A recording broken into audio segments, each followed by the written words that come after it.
In order for us to earn our way in that first 83% in awareness and consideration, we got to show up as a teacher, a consultant, a trusted advisor, a subject matter expert, or a thought leader. And the way we figure out what it is we need to be talking about, their own words, what we learn from doing the buyer persona research. And it's super important when you build your buyer personas, by all means, speak with veterans on your sales team, long-term employees who've been in this industry a long time. But I'd caution you that that internal input should only be about 20% of what goes into the research. Hey, it's Joshua Feinberg, host of the Data Center Go-to-Market podcast. And I want to welcome you to a special bonus episode based on our webinar, Data Center Go-to-Market 101. Following this webinar, I hosted an informal Q&A session, and in this podcast episode, you'll get to learn the answers to those questions, which include how to identify and connect with data center decision makers, how to gain new data center clients and improve lead generation, how to address data center startup and expansion challenges, how a public-private on-premise cloud managed service provider, MSP, can target buyer personas with tailored outreach communications messaging campaigns, as well as how to understand and target specific data center markets. Let's jump right in. So the first question is, what does it take to identify and connect with the right person, with the right decision maker? So what does it take to connect with the right person and the right decision maker? Well, let's start by acknowledging that RIGHT is all relative. What's the perfect person for your company may be the complete opposite of what another company needs. So the way we figure out who the right person is for your company is we need to understand where you've been most successful in the past. And the way we'll typically understand that is by reading your reviews, your testimonials, your case studies, and we're looking for commonalities among what we see there. Is there a common geographic region that all your best clients are located in? Is there a certain company size where you tend to be most successful, both during the sales and in the services delivery and retention and expansion, upsell, and digital word of mouth? Is there a certain size? I often call this Goldilocks, like what's too big? For most companies, you're looking at what's too big and what's too small. What company is so large that they're going to do what you do in-house, and what company is so small that they may not have the resources to afford what you do. So with understanding where you've been most successful, we're able to document an ideal client profile. So we understand geographically where our ideal client should be located. We understand their sizes, and then we'll typically have an idea of what industries they're located in, what business models, and industry becomes especially relevant in the mission critical or data center space, just like geography, because there's regulatory issues that come up, right? If you're in the EU, for sure, there's unique regulatory issues. If you operate within healthcare, financial services, there's a host of things that come up depending on where your ideal clients are located and what industries or business models they exist within. So once we have an ideal client profile, we can go about generating a target account list of a couple dozen, couple hundred, maybe a couple thousand companies that look similar to our best clients, where we want more of those. And then within those companies, we need to figure out who the one or two most important kinds of people are that we need to be building relationships with. So we have an ideal client profile that's operating at the company level, and then at the individual level with who we need to be building relationships with, who's going to be on that decision committee. Those are buyer personas.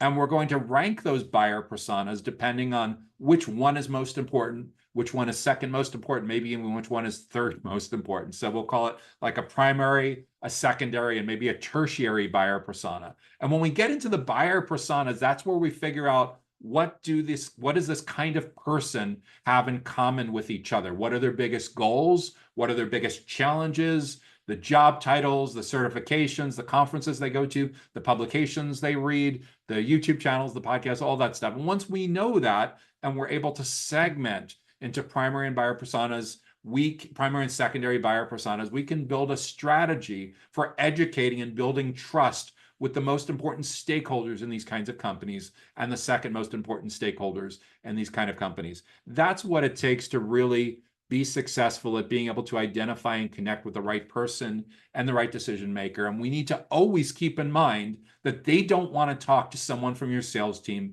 until they're very, very far along in their journey now. So in order for us to earn our way in that first 83% in awareness and consideration, we got to show up as a teacher, a consultant, a trusted advisor, a subject matter expert, or a thought leader. And the way we figure out what it is we need to be talking about, their own words, what we learn from doing the buyer persona research. And it's super important when you build your buyer personas, by all means, speak with veterans on your sales team, long-term employees who've been in this industry a long time. But I'd caution you that internal input should only be about 20% of what goes into the research. 80% of the research needs to come directly from the mouths of your buyer personas, either through in-person or video interviews, or if that's not feasible, at least looking at search and social footprint so we can understand in their own words what they care most about. Okay, next question. How do we gain new clients? How do we improve our lead generation? The first place to start is to recognize that in the data center industry, especially in small and mid-sized companies, people have different ways of defining what a lead actually is. When I talk with sales professionals and C-level executive sponsors outside of marketing, most people think of a lead as someone that's ready to talk with your sales team. But after spending the last 30, 40 minutes together, you now know that people don't want to talk to your sales team until they're very, very far along in the journey. In most CRMs, customer relationship management systems, most marketing technology, sales technology, someone that's ready to talk with your sales team is called an opportunity or a sales opportunity. Earlier on, a lead is a known contact person that they've gone from anonymous to a known person, and they're showing some interest in what we do for the most cases. That would be like an inbound lead, meaning they've landed on your website, they've filled out a form to get access to an ebook or a report, or subscribe to a newsletter, or register for a webinar or something like that. That is a lead. And we know that there's typically 28 touch points between complete stranger and purchase decision. So the name of the game is how we can live with that prospect, live with that contact, live with that known lead now for as much of that buyer's journey as possible. For so many companies in the data center industry that overinvest in field marketing and event marketing, they're spending obscene amounts of money on one or two touch points, and they're leaving themselves very vulnerable because there's another 25 or 26 touch points that they need to cover, but all of the resources went to the big splash that they made in Las Vegas or Cannes or wherever at a major event. And it was awesome. People loved it. It was epic. But they go back to their office, they go back to the routine, and they're still going to search, they're still going to social, they're still watching videos, attending webinars to try to figure out that problem. So we need to figure out a way to show up early and often, so we're in there for as many of those 28 touch points as possible to continue educating and building trust. So we need multiple opportunities to continue generating leads with them for our most important buyer personas throughout the full buyer's journey. That's where having a full journey approach to all of this is incredibly important, as opposed to just showing up in the last 17%. So if you're serious about gaining new clients and improving what you do with lead generation, make sure that your lead generation program is focused on your most important buyer personas and cares about the topics that they care about, not what you want them to care about, but what they actually care about, especially early on. And we need to make sure that we have multiple opportunities to generate and convert and reconvert and reconvert and reconvert. So we are invited in to a virtual seat on their side of the table throughout the full buyer's journey, when we're in a position to dramatically influence how they evaluate the other options, how they compare what is in front of them. And when this is done right, this is the key to getting you shared to other members of the decision committee, because it is a much lower risk thing on their part to share a great ebook or white paper or webinar recording with their boss, with a colleague, with someone from another team than it is to formally recommend your company. So when you're looking for how do you get from one person to the decision maker or decision makers, and by the way, that's the trick with all of this, is that it's rarely a decision maker anymore. It's usually a committee of decision makers. Your content and your events should be doing most of the heavy lifting around lead generation. The Data Center Go-to-Market podcast is sponsored by DCSMI, elevating the role of sales, marketing, and go-to-market GTM professionals in the growth of the data center industry. To stay informed about upcoming episodes, make sure that you subscribe to the Data Center Sales and Marketing newsletter on the DCSMI website that can be found at www.dcsmi.com. Again, that URL is www.dcsmi.com.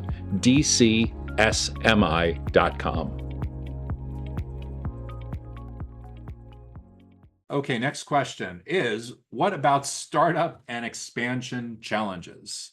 Startup and expansion challenges, what should we be thinking about in and around the data center industry? So this is typically centered around getting into or penetrating into new markets. What's most important here is to focus on accelerating the race to product market fit and eventually to go to market fit. Product market fit is the degree to which you know exactly who your ideal clients are, the products and services they purchase from you, the price points that they purchase those products and services from, and frequency, like how often they buy or duration of an agreement or something like that. And by definition, once you're able to answer those 3 or 4 kinds of questions, you'll start to get clarity around your unit economics, what your monthly recurring revenue is, what your annual recurring revenue is, if you have a recurring revenue-based model, what your average customer value is, lifetime customer value, what your cost of acquisition is, your average sales cycle length. That gets you to product market fit. And that's an incredibly important milestone for startups to get to as they are moving to scale ups and growing beyond that. The next step beyond product market fit is go to market fit. This is where someone gives you a big capital infusion, either venture capital or debt or something like that, and they're giving you jet fuel and you're figuring out how to make sure that it doesn't break. So what gets you the efficiency of getting to go beyond founder-led sales in a startup to building a truly scalable sales, marketing, sales development, account management type of team so that the wheels don't fall off? That's getting to go to market fit. So those are typically your biggest startup and expansion challenges. The interesting way of approaching this that I think a lot of people aren't doing and making this a lot harder on themselves is using content events as a way to accelerate your feedback loop. In other words, if you're only cold messaging potential customers to try to get them to demos or for you to come in and introduce yourself and tell them how wonderful you are, you're only living in the final 17% of the journey. If you want to be present in the first 83% of the buyer's journey, it's everything we talked about today, showing up as a teacher, a consultant, a trusted advisor, a subject matter expert, because it's in those situations where someone loves what you're doing so much and they've gotten so much value from your content that they come to these meetings and they level with you and they say, hey, Bob, hey, Sally, what you're doing is awesome, but you're probably going to struggle to get traction because I'd love to sign up, but it's missing this one feature. And if you're able to close the gap on this one feature, I can assure you that not only we're signed up like yesterday, I have 3 or 4 friends in similar kinds of companies who also would be a really good match for that. And many times you're only getting that kind of incredibly valuable pivot information because you've shown up as the teacher, the trusted advisor, the subject matter expert, and the thought leader. So that's how I would address these startup and expansion challenges in terms of mechanisms, in terms of tactics and campaigns. Yeah, of course, it's blogs and videos, it's podcasts and webinars. It's really all of the above. But most of all, it's focused on adding as much value as you can to the right people in the right places at the right time, and most of all, for the right reasons. We have a really prolific crowd today. These are all great questions. Let me just take a drink for a moment. Okay, we've been doing public cloud platform provided as a managed service. Okay, so we're blurring the lines between public cloud and managed services, which is awesome and exactly as expected. We started to see early signs of this as far back as more than 10 years ago, where there's a blurring of lines between managed service provider, cloud service provider, and even co-location. We'd like to enter a private cloud. We'd like to enter a private cloud on-premise startups, let's say VMware customers who might not even be in the IT industry. Obvious target for buyer persona would be an IT director, IT manager, or CXO. Every buyer persona was sure to have a tailored outreach communication messaging campaign here. What am I missing? What to add? Any suggestions? So you're exactly at the place where someone is when they're entering into a new market, and whether it's because you're creating a new product or service, or you're going after a new target audience, a new type of buyer persona, or a new ideal client profile. You're doing most of what you should be doing. But again, when you're entering a new market, you don't have case studies and a track record of success with those to lean on to help you craft your ideal client profile. So your ideal client profile becomes more of a hypothesis rather than figuring out commonalities. So you're doing your research, you're figuring out what else is in the marketplace. I assume at some stage of the game that you've gone out and you looked at who else is doing similar things with similar kinds of buyer personas. So from that, you're kind of inferring the geographic market that your service would be most applicable, your managed services would be most applicable to. You kind of probably have a best guess on what companies are too big and what are too small. And you probably have a best guess for what kinds of industries this is going to work well in, bearing in mind that a lot of the issues around digital infrastructure and managed services are impacted by regulatory environments. So with that, you're going to back into an ideal client profile. From the ideal client profile, you should be able to build a target account list. You really don't need anything much more sophisticated to start with that than LinkedIn Sales Navigator. So you have a list of a couple dozen, a couple hundred, a couple thousand kinds of companies that you want to get this in front of. And then you define who the people are in these companies that are most interested in this kind of service. And yes, for sure, you're running experiments, and that's what this is all about. And by using outbound, potentially using LinkedIn ads very cost effectively, or just using outbound, your goal is to try to have a mix of decision stage conversations and getting a much wider part of the marketplace paying attention to what you're doing in the awareness and consideration stage, just simply because only 5 or 10% of people are in market at any given time. There's a much, much broader part of the funnel that could be super curious to learn more about addressing their particular goals, addressing their particular challenges before they even know to look for a managed service like the kind that you're providing. So I think you're largely on the right track. It's a long game. It can take companies typically anywhere from 3 to 12 months to figure this out. And the goal early on is to do more frequency to accelerate the feedback loop. And many times your content and your events are designed to win over people in such a way that they're much more receptive to what you want to talk about in the decision stage, and they're much more receptive to help you fill in the blanks what you're actually missing on your product roadmap and your gaps that help to get them over the line to at least a proof of concept or a trial or something like that to get some momentum going. Okay, so we'll address one more question on the sent-ins ahead of time in order of frequency. How do we understand and target specific markets? Yeah, the first for understanding and targeting specific markets is we need to understand the different markets. Sometimes things have in common. Sometimes they have things in common. Sometimes they look at issues very, very differently. So we need to understand that the end goal where most people want to get is that hopefully they're doing this content and these events for the right people for the right reasons. That's going to ultimately lead to a line of sight directly into their product and service and monetization strategy and what's on their product roadmap. However, recognize that you're always running experiments, and it's only when you get and you sustain product market fit and go to market fit for an extended period of time and you stay on your toes and continue to reinvent yourself, it's only where you start to get a lot of clarity about truly understanding and targeting the specific markets with the right companies and the right people in those markets. And again, this is not a one and done thing. You will not build your ideal client profile and your personas and put them under museum glass and let them stay static for years, because in the same way that your product roadmap cannot stay static because customers' needs change, competitive forces in the marketplace changes, regulatory environments change, you will always be learning, you'll always be doing new. So what I would encourage you to do is to recognize that most people don't want to spend much time with your sales team anymore in the context of just talking about a transaction or your salesperson's quota attainment or how you can get them into this new car today with quotes around the new car. I can get them into this managed service or infrastructure agreement or facility or product or service or whatever you're doing. So it's incredibly important that your go-to-market team show up as the teachers, the trusted advisors, the consultants, and the subject matter experts with the right people in the right places at the right time, and most of all in the right context. And this is what's going to give you the foot in the door with the individual person and their coworkers across the committee, the decision committee, that's going to give you the incredibly important feedback loop to help you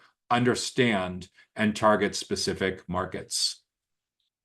The Data Center Go-to-Market podcast is sponsored by DCSMI, elevating the role of sales, marketing, and go-to-market GTM professionals in the growth of the data center industry.